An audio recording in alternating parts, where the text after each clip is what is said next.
প্রিয় শিক্ষার্থী বিন্দু, আজকে আমি আলোচনা করব পোস্টপার্টাম হেমোরেজ, অর্থাৎ ডেলিভারি পর যে রক্তক্ষরণ হয় সেটাকে আমরা বলবো পোস্টপার্টাম হেমোরেজ।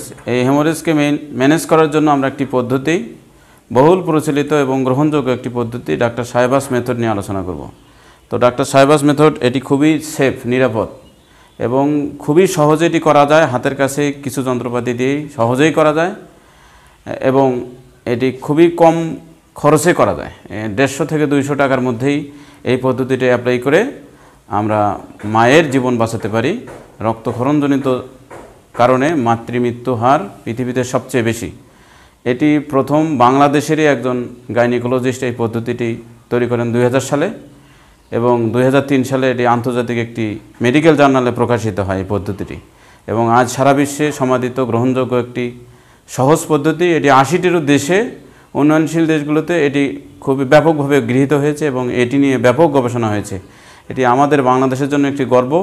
তো আমরা এই পদ্ধতিটি সম্পর্কে জানব। আপনি বোর্ডে দেখেন, এই পদ্ধতির জন্য আমরা যে প্রয়োজনীয় যন্ত্রপাতিগুলো নিতে পারি সেটি হচ্ছে একটি কন্ডোম, ইউরিনারি ক্যাথেটার একটি, থ্রেড বা সুতা, স্পঞ্জ হোল্ডিং ফরসেপ 2টি লাগবে, হ্যান্ড গ্লোভস লাগবে, নর্মাল স্যালাইন এবং 50 ml সিরিঞ্জ। তো এই সামান্য অল্প কিছু যন্ত্রপাতি দিয়ে কিভাবে আমরা এই পদ্ধতিটি করব তা এখন আপনাদেরকে আমি হাতে কলমে দেখাবো। তো আমরা এই সাহেবাস পদ্ধতির জন্য প্রথমে যে জিনিসটি নেব সেটি একটি কন্ডোমকে আমরা খুলে নেব। কন্ডোমকে আমরা তার প্যাকেট থেকে খুলে নিলাম এবং এই কন্ডোমটির ভিতরে আমরা একটি ইউরিনারি ক্যাথেটার প্রবেশ করাবো। এটি অবশ্যই অ্যাসেপ্টিসিটি মেইনটেইন করবেন।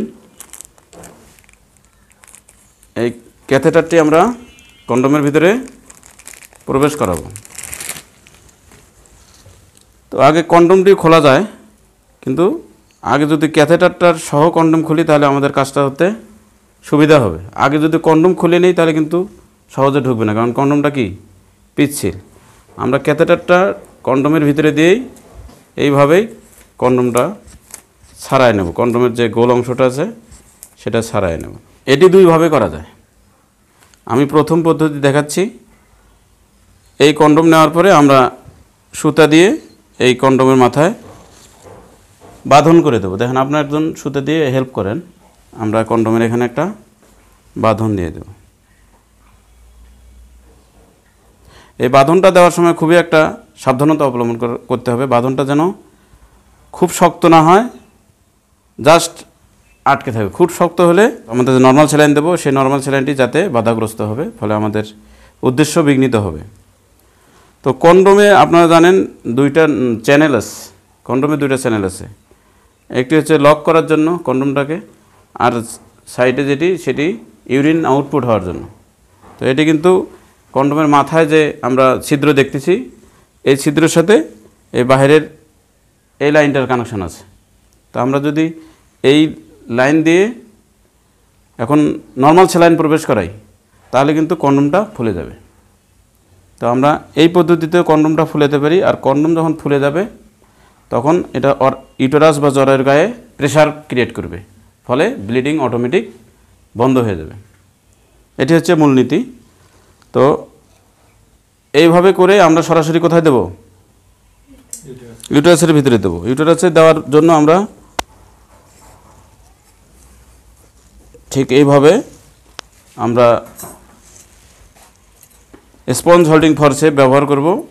একটি স্পঞ্জ হোল্ডিং ফরসেপ আমরা কন্ডোম সহ ক্যাথেটার কি ধরব, আর একটি স্পঞ্জ হোল্ডিং ফরসেপ দিয়ে আমরা জরায়ুর ভেজানের ভিতরে যে জরায়ু আছে জরায়ুর মুখটাকে এইভাবে ধরে নেব। ধরে নিয়ে আরেকটি স্পঞ্জ হোল্ডিং ফরসেপ দিয়ে এটি একবারে জরায়ুর ভিতরে প্রবেশ করাবো। জরায়ুর ভিতরে প্রবেশ করানোর পর আমরা কিছু গজ এই ভেজানের ভিতরে আমরা গজ এইভাবে বিভিন্ন গজ দিয়ে প্যাক দেবো, কারণ কন্ডোমটি আসলে পিচ্ছিল। জ্বরের থেকে এমনিতে কী হচ্ছে? ব্লিডিং, ব্লাডও পিচ্ছিল। কন্ডোমও পিচ্ছিল, ব্লাডও পিচ্ছিল। দ্রুত কিন্তু কন্ডোমটি বের হয়ে আসবে। এই জন্য কন্ডোম যাতে না বের হয়ে আসে আমরা কি ভেজানের ভিতরে গজ পিস দিয়ে প্যাক দেব। তারপর আমরা এই বাহিরের দিকে যে চ্যানেল, যেটা ইউরিন আউটপুট চ্যানেল আছে, সেইটি দিয়ে আমরা নর্মাল স্যালাইন 50 ml সিরিঞ্জ দিয়ে প্রবেশ করাবো। এইভাবে আমরা নর্মাল স্যালাইন কন্ডমটা ফুলে উঠলে আমাদের জ্বরের গায়ে এটি চাপ প্রয়োগ করবে। এটি আমরা 400 ml নর্মাল স্যালাইন দেব, তাহলে অটোমেটিকলি আমাদের রক্তপাত বন্ধ হবে।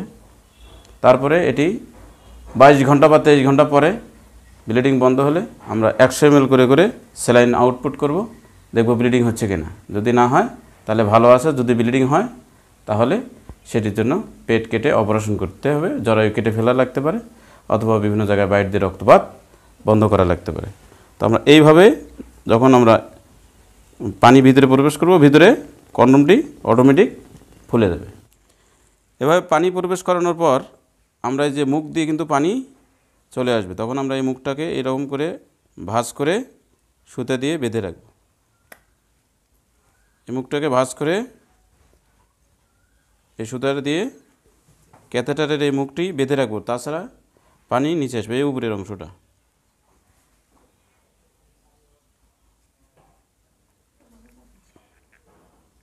শক্ত করে বেঁধে দেবো যাতে পানি না আসতে পারে, শক্ত করে বেঁধে দিলে যাতে পানি না আসতে পারে। আচ্ছা, এছাড়া আরেকটি সহজ পদ্ধতি আমি পরবর্তীতে আলোচনা করতেছি। হ্যাঁ, রাখেন।